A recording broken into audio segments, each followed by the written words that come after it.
We good? Okay, I'm gonna take a breath first. Okay.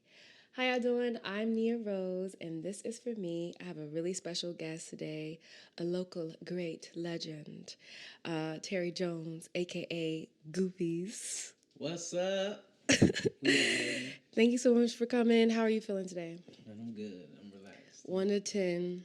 What are the vibes? What are you feeling? I'm about a 8.5. That's good. That's good. I love that. Okay, so to start off, first, I just want to give you your flowers. Congratulations on premiering your first feature film, The Kickback. Thank you. Going on tour, but most of all, what I really love and admire about you, how you just continue to uplift other businesses and creatives, and that's something you don't even have to do. Like, For sure. I saw you at MadeCon, Made in the DMV, that conference. Yeah. You know, just sharing your insights, and I think that's so special. I think a lot of times people try to like gatekeep, as they say, or act mysterious, but you just, I feel like always just down to just share, you know? Yeah, I don't got no time to gatekeep. I don't understand the point of it. Yeah. I really don't. So. I love that. But one thing I will say, you were kind of shady to DMV. You were saying that you feel like people don't approach you correctly. I don't know if you remember that video where you're saying like people just act like they know you because maybe they grew up with you, but it's like I'm not just the person you grew up with. What do you feel like you were trying to say? Because it kind of feels like you want people to worship you. Yeah. I won't say I was shady. I'm just more direct. You know what I'm saying? I like when people like. It's not that I want people to worship me. It's never that, right? Yeah. It's more so like just don't act like I'm not what I am. You know what I'm saying? Like if I see if I see you doing something and I see you done it at a certain level, I'm not gonna act like we the same. You know what I'm saying? I'm not gonna let's say we doing this and I'm like, oh, I do this too. You know what I'm saying? I don't do this. It's at least not at your level. You feel me? So is it like a demeanor that people come to you and you feel like they're not seeing what you're doing? I want you to be you. You feel me? I don't want you to be like, oh, it's you know what I'm saying? Like I don't. That's not it. It's like how can you tell when somebody is acting like that? You know what I'm saying? How can you tell if somebody is acting like they can do what you do? When it's kind of like when you know they know what you do, but they try to like play it off, like y'all the same. Downplay You know what I'm saying? Like y'all just doing the same things. It's like. It's just acknowledgement, like, okay, we not doing the same thing. You know what I'm saying? And not that you can't do it, but we just not doing the same thing. Yes. You feel what I'm saying? So it's not. It's kind of hard to explain, but I get that. It's really simple, really. You know, you just know when somebody's trying to, you know, you can. It's an insecurity in themselves. Like I'm gonna act like we the same, even though I haven't done anything. Instead of just being straight up like, hey, I see what you're doing. Like respect. You know, I admire that. I've always been a type like I don't care, and they call it. Do you do cussing? Go ahead. I appreciate you. You can say whatever you want. Like dick eating and all that type stuff, but it's like it's not that. You feel me? Like, I'll give you your flowers, you give me mine. It's just really that simple. But people look at it different. So no, I feel you. When you said that, I commented. I was like, do you feel like it would affect your success? But you saying it now, I get that. Just like. Kind of like what I'm doing, I'm just giving people their flowers, acknowledge like they're putting in work, like you're not at the same level. Even if you have the same interests, like you're not doing that yet. Right. You know what I'm saying? So what's it like being so well known and what I feel like is a small area? You know, the DMV, I feel like everybody know everybody, especially when you're creative, you just be running to the same people. What's it like? Everybody recognizing you. Do you need security yet, or? I mean, no, I don't need security, but I guess it's because the type of person I am. You know what I'm saying? Like I'm real, you know, genuine, and you know, like you can come up to talk to me. So I'm not. But I've seen people who are in the same space I am who need security because they kind of. You know, I'm introverted, but they super introverted. They don't want to talk to people. They are not the personality they are outside that they are on Instagram, and that's okay. But you know. That'll mess with you if somebody run up on you and you don't understand the energy. You know what I'm saying? So, you're like, why are you coming up on me? Yeah. Like sometimes I get a little confused too. sometimes I get a little confused too. But you know, at the end of the day, it's cool. I love it, to be honest. You know what I'm saying? Like it's sometimes I want to get away from it because it's weird moving around, knowing somebody may know who you are, but you don't know that who they are, basically. Yeah, I was gonna ask you because I know you're from here. You're from Maryland. would you stay in Maryland? As you continue to like elevate and rise, do you see yourself just staying here, or do you think you'll move, or what do you see? Staying in the sense of what, like living here, or do you feel like I need to get out of here? Because I feel like that's often happens with creatives. Like, oh, I'm gonna move to LA or New York. I will move, but I wouldn't move for the reason like I don't love it here. I do love it, and that may be the problem. It may slow me down. I may get too comfortable, and I may get comfortable. Like one thing I know, back to the first thing you said. One thing I noticed, if I go somewhere else, whatever I do, they can say that because they don't know me from back in the day. You know what I'm saying? They're not seeing me like that. And some people don't get that. They don't realize who they are, or that they or that they growing. If ain't nobody saying it around them, you doing all this big stuff, and everybody be like, oh, no, you just you. You know what I'm saying? So, I eventually, and just to get famous, you got to move around. You got to meet new people. That's what I want to do. So, would I have a house here? Yeah. Yeah. I feel like that's not local to just DMV, though, because so my sister and I, we got to go to Drake's concert in Toronto, and it was funny because when we were like getting our bags checked or whatever, and we were telling her we were going to go see Drake, she was like, "Oh, Aubrey, oh my God, I taught him at school, but I don't feel like that's disrespectful. I feel like for her, that's a sense of pride. You know what I'm saying? You in a way, like you do have people, for some people it is what it is, but for some people it's it's like, oh, he ain't like nobody, you just... It's not even that they saying he ain't nobody. It's just a sense of like, I want to let you know I know him. You know what I'm saying? Like, but it's like, okay, but his name's Drake. You know what I'm saying? like nobody calls him Aubrey, so you trying to let me know something. So right. What's up, I had, this is a detour, but I would know some people who they would say like artists' real names just to let me know that they know them a little bit more personally. Like Goldling, they knew his real name. Like, okay, you know who goes 101. People stay doing that. I find it hilarious, but I'm the type of person if you growing and you change your artist name, I'm gonna call you by your artist name. It's obviously a reason, Unless only time I don't do that if I really grew up with you and I will switch back and forth. Like if I'm in front of people, I'll make sure that I remember. All right, let me call you by your artist name so they don't, feel weird about this, or you don't feel weird about this. I love that. I love that I feel like you have a really respect for the craft. You've had a lot of amazing opportunities. You opened for Jacquees, got to meet T.I., Chico Bean, and more recently got to perform in front of Martin Lawrence. Yes, for sure. What was like just your favorite moment from some of these accomplishments that you've had thus far? It was most definitely performing for Martin Lawrence. Yeah. I feel like I performed specifically for him, even though he was just there. You know what I'm saying? Did you know he would be there? Yeah, I knew. I flew out there with the purpose of knowing he was going to be on the show. You're like, I'm going to meet him. He going to be there? Okay, I'm going out there. You know what I'm saying? So, but afterwards, it was so cool because, with celebrities, you always feel like I got this thing in my head, like, I know I'm going to meet the celebrities I love and I'm going to hate them. You know what I'm saying? Like, I just feel like that's going to be it because so many people say it. So, when I met him, and he was, like, genuinely just exactly who I thought he was. You know what I'm saying? Just cool, laid back, really, like, in-person, funny, and you could tell he's still a celebrity, so he has to keep an eye out. Right, like, on guard a little bit. Yeah, but at the same time, he was very genuine with me. You know what I'm saying? Like, he just grabbed me and he, said his words to me, woo, woo, woo, and I was just like, oh my God, this Martin speaking to me right now. Like, I'm ready to scream, but I'm like, I gotta play it cool. You gotta be play it super cool right now. Gotta keep it player. Yeah, yeah. I almost lost it though. I ain't gonna lie, I was shaking and all that. Really? Because that particular night, all the other comedians did really bad. You know what I'm saying? Really? And they were doing this thing in LA. They do this thing where everybody act like they just up here. Right, so what do you mean, the comedians? No, just people in general. Like that's somebody. A culture because everybody's trying to make it, Hollywood. Yeah. So that's how I felt, and I'm looking at this dude, and I know he good, but he said something to me like the little bro me. You know what I'm saying? I'm like okay. I watched him go up. I was like, he ain't do that good, and they coming back. Oh, this the crowd. Now I'm nervous. You know what I'm saying? I get up there. I start doing. I told myself I'm gonna just do what I do. You know what I'm saying? And then went up there and I looked up and Martin was like hitting the table laughing, and I won froze. Life. I froze.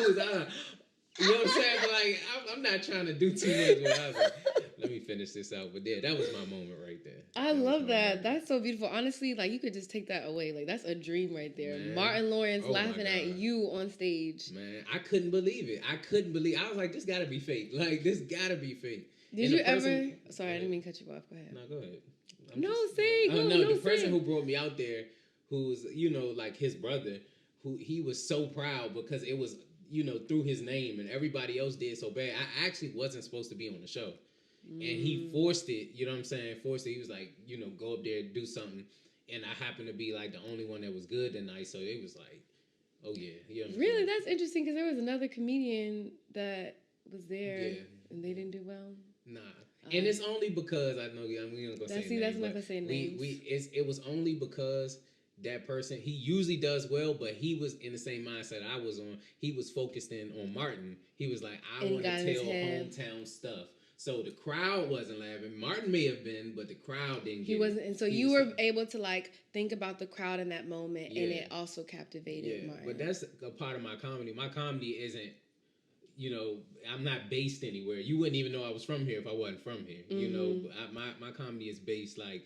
I just want to make people laugh. It's not like, you got to be from here to understand this type of thing. So. Well, congrats to you. I love that you were able to, like, rise to that and be proud of your performance and meet, like, a legend. I know you were talking at Tequila Talk podcast. Shout out to them. Yeah. And, like, he was one of your top 5. You know what I'm saying? Sure. So to be able to, like, one of your top 5 has seen you, that'd be crazy. That'd be like if Rihanna was like, I see you, girl. I'd be like, I could die now. Man. I could die. Like, I'm living. I love that. So this past summer you had a Way Too Funny tour. And Way Too Goofy. Way Too Goofy. Way Too Goofy tour. What are the logistics to making something like that happen? Somebody coming up, I want to do a tour. I want to go around the country. What would you say? What does it look like to set that up? It's multiple ways you can set it up, but the way I set this one up is I really just rely on my specific fan base, but sometimes like you can kind of like just put yourself in different places. So the first time I went on tour where I didn't really have a name and all the backing like I did this time, I just kind of went everywhere and did my own thing. Just like I would tag along with other artists who already had what they had going on. But this time we specifically was like, all right, we're going to go through your Instagram analytics and everything. We're going to see where your people are. We're going to push for these people and we're going to go there and see who show up. And, they showed up. So I love that. This 3-part, what was your favorite place that you went to, most challenging, and then where you want to go next? My favorite place had to be Tampa. Tampa. I don't know if it was just the weekend. It was like Halloween weekend, so it was just very lit out there. It was very lit, and the people are so diverse. Like they were in Florida costumes. Spanish. Oh yeah. It was all. It was crazy. It was a lot going on. I forgot it was Halloween. So I'm seeing like everybody in costumes and all this stuff going on, but it's like it's so mixed out there. Spanish, Black, Haitians, white people. It's like, and when you get them crowd, you get they laughing from a whole nother aspect. You know what I'm saying? Like most of the crowds I got was black. I got one white crowd, but they'd be black. So I already know how to get them. So it's cool tapping into different people. Right. So. Do you have to like adjust anything, or they naturally are thinking different things are funny? So I used to adjust things, but I was taught and also learned that don't adjust. Like, don't adjust. Let them learn you. Let them learn how to laugh at you. That's how you get a real fan base. Because if you adjust, then you just catering, and that's not you. So you gotta really do you. Stay hard on what it is that you find funny in your way of thinking, and then they'll get with it. Who are your mentors? Is it like real people, or is it just you watching comedians that you're like following? Yeah, it started off with, Martin and, Eddie and all of them. To be honest, I never knew I was going to do comedy. So I just grew up watching it. My sister would always say that. She was like, you would sit up when the computers was like big, like the big back computers. Yeah. Like I used to sit there all night. I'm talking like 7th, 8th grade. I'm old enough to where I can say when the internet first came out or YouTube first came out. So I'm looking at it and I'm like, I'm just watching this all night. I'm not watching cartoon stuff. I'm just watching stand up. So she was like, it's funny that you actually became a comedian, but all of those people was just like my studying, like how I move around, how I set up jokes. It's a different science in my head. Yeah. When other people try to put it together, they go automatically for storytelling and stuff. But I got a method, So it was that. But then once I got in the game, the first person from this area, his name is Lawrence Owens. Mm-hmm. He like kind of brought me under his wing. Whatever he was on tour, he let me do his thing. He told me what was wrong, what was right, and all that stuff, and just kind of just helped me through it all. And that was needed because I felt like all the older comedians was hating, especially because I was coming from Instagram, like right. You know how they do, like, oh, you don't have to do stand up. You're not a you real didn't go comedian. through the struggle, and I'm like, right. Oh my god. Why do I have to struggle? Like, right. I'm not trying to struggle. Like, no, I feel like that's even something in the Black community where we feel like it's not justice or deserved if you didn't go through the mud, but it's still hard work whether you came from some money or no money. You still got to do something, So. Yeah, but I love that. I'm glad. Shout out to, you said Owens? Lawrence Owens. Shout out to him. Lawrence Owens. You know what I'm saying? He got a special coming out soon. Look I love that. Okay, he's hilarious. And he's from here? I've never seen him not be funny. Never. In person or just like on stage? No, like on stage. I've never ever seen him not be funny. That's very hard for a comedian. Yeah. I'm talking about Kevin Hart's all that. I've never seen him not be funny. And that's crazy.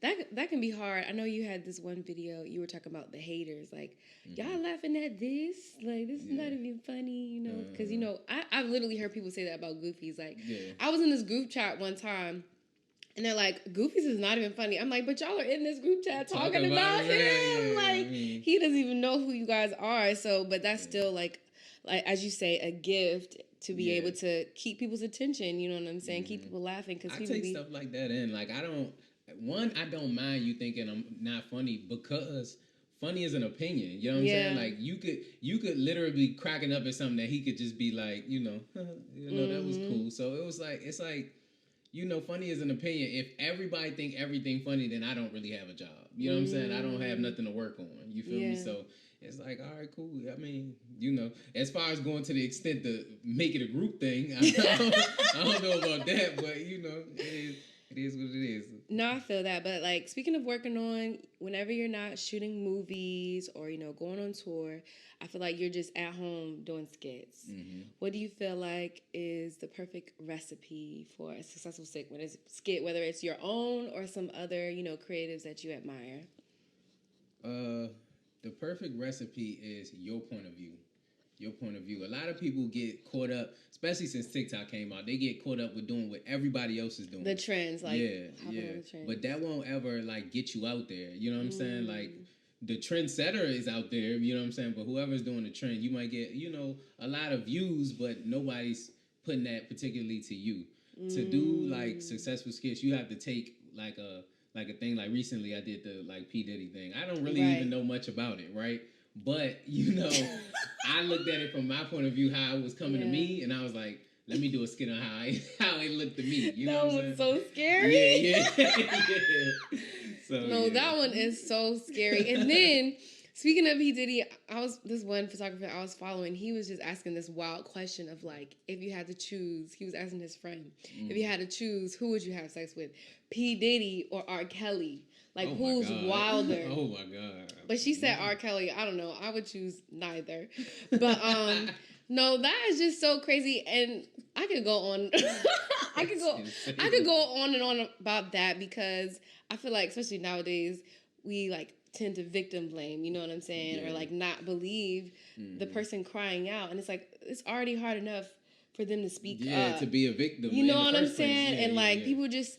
And I know, especially... Then they gonna say when you should have said something like, you don't know what was going on to where this person was nervous, scared, or whatever. Like exactly.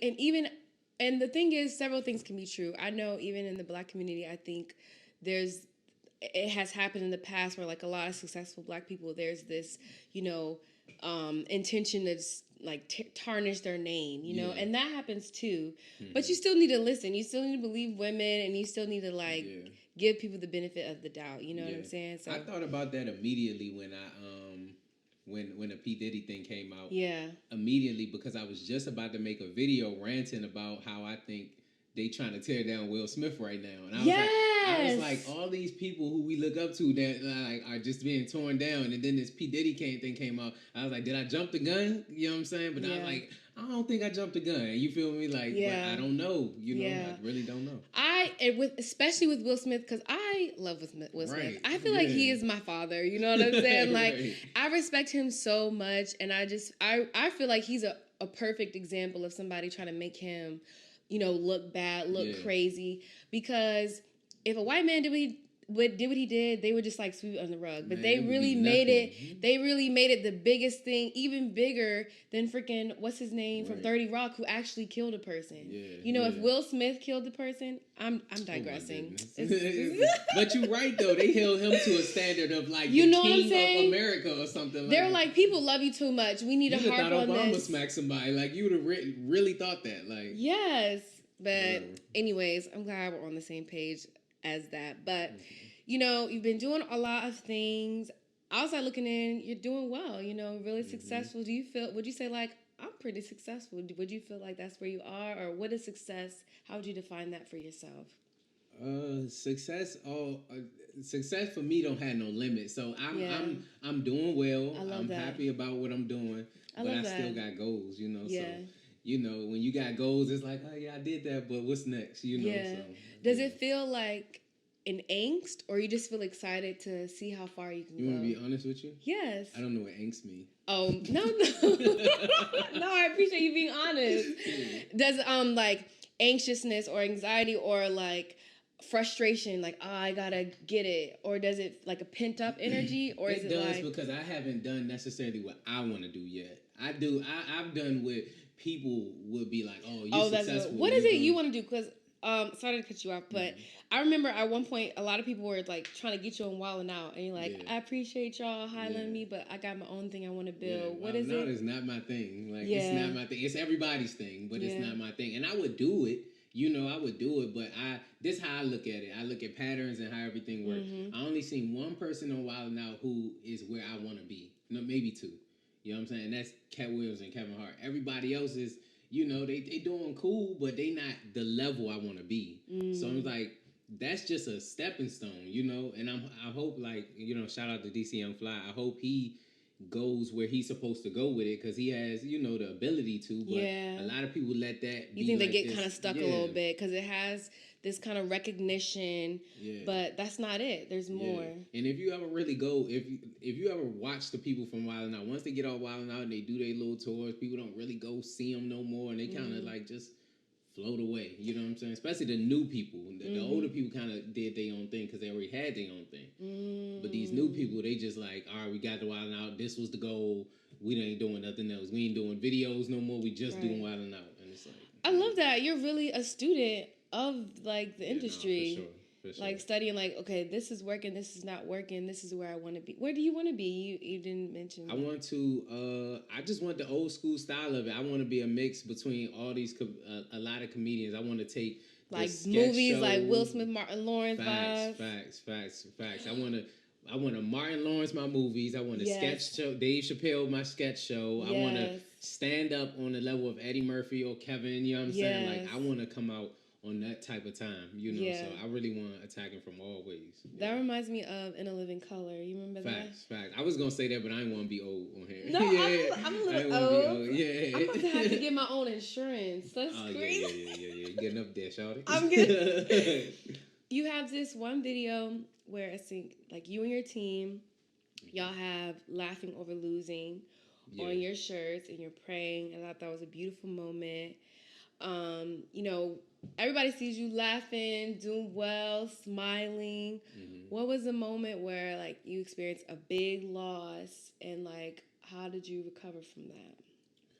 All right, so I was about to say that. So this year I lost my dad, right? And it was funny because at Laughing Over Losing, like, I tried to, like, just shy away from it. Like, don't nobody say nothing about it. You know what I'm saying? I'm going to just do this show and I'm going to go in the house. You feel me? That was after it. Huh?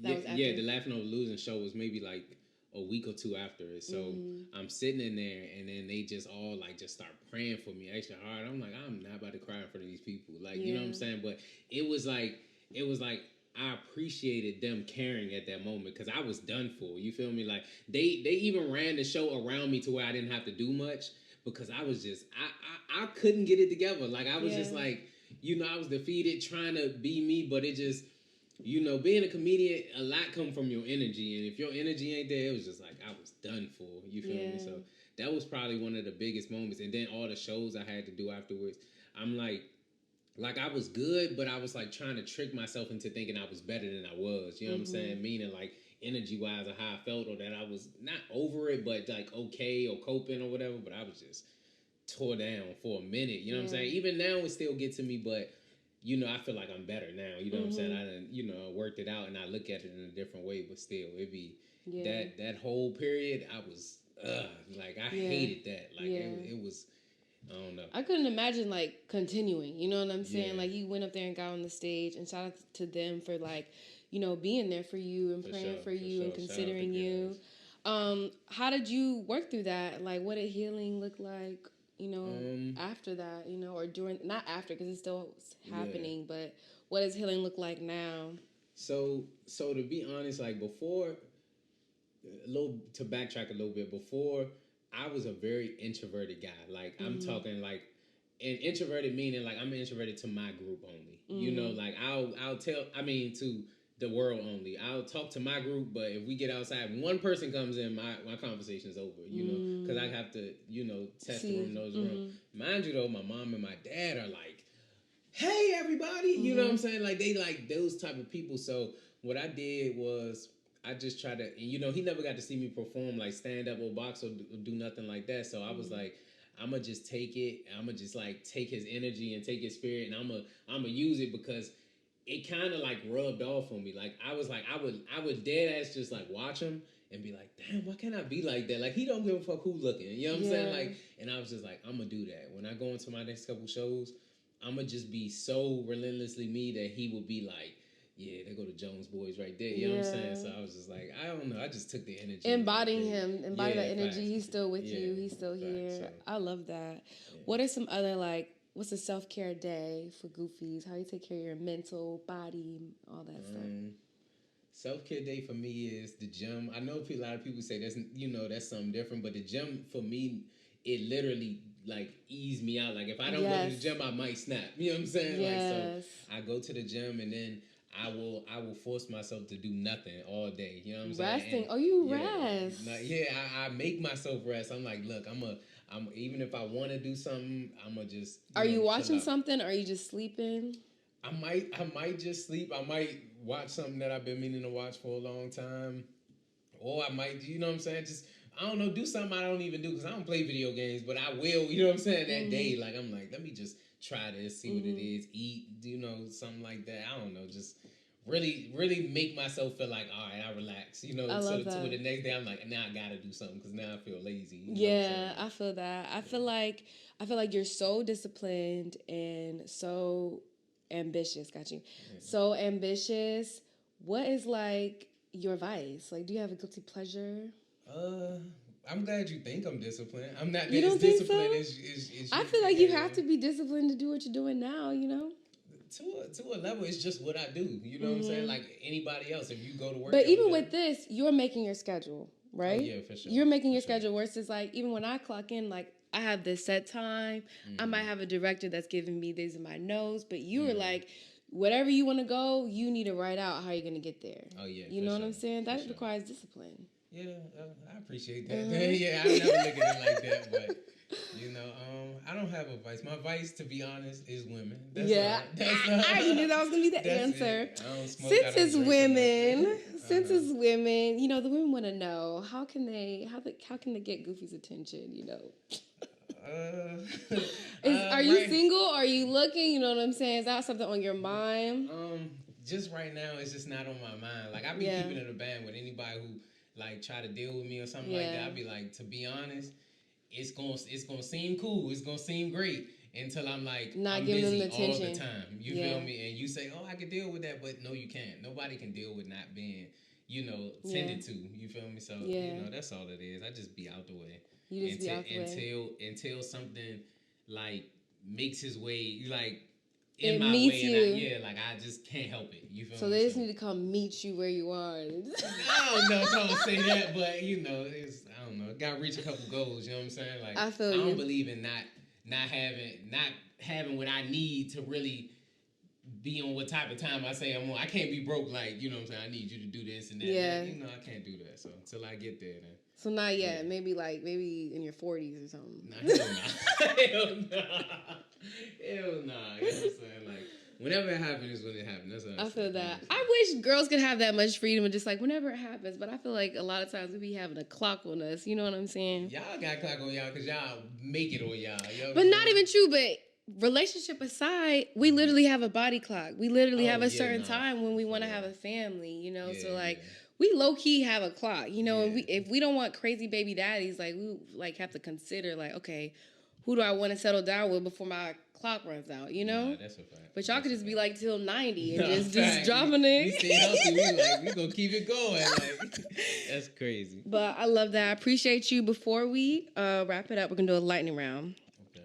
All right, it's gonna be just quick questions, quick answer. Got it? Gotcha. Okay. Biggest pet peeve. Bad teeth. Bad teeth. Ooh. Who would win in a boxing match? You or APAP? Me. If you could pick a celebrity crush to be stranded on an island with, who would it be? We have the same birthday. For real? Mm-hmm. Yeah, you. Pet. Okay.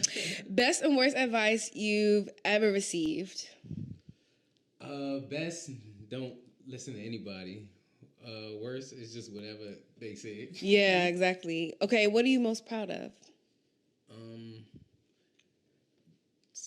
don't know. Me doing what I'm doing right now. Yeah. Me coming out my shell and being on stage and stuff like that. I love that. I'm proud of you too. I know the city's proud of you. For sure. Let the people know what's coming up, where they can find you. All right, so got a couple of things coming up. First of all, the fight. That's going to be the most recent thing. That's December 8th. I don't know when it's going to drop, but December 8th, I got a fight coming up. Y'all get to see Goofy whoop ass. Number 2, we doing a Christmas like food drive. If you can, come help support, come be there, just come be around the vibes. Or if you're a family and you're in need, just hit me a DM. It ain't a public thing, you know what I'm saying? So just hit me. We make sure y'all good. My next show is on December 23rd here. It's the last tour date of the Way Too Goofy tour. You know what I'm saying? It's going to be at Martinis in Fort Washington. And I think that's it for right now. You know what I'm saying? I think that's it. Yeah. Got you. Goofies, they can find you at Goofies. Yeah, find me at Goofies. That's GOOFYSSSS, 4 S's. Period. Thank y'all so much for tuning in. This is for me. I'm Nia Rose, and I'll see y'all next time. Peace. Woo! Thank you. My hands are sweaty too. Thank you. How did that feel? It was good. It was good. It was a lot.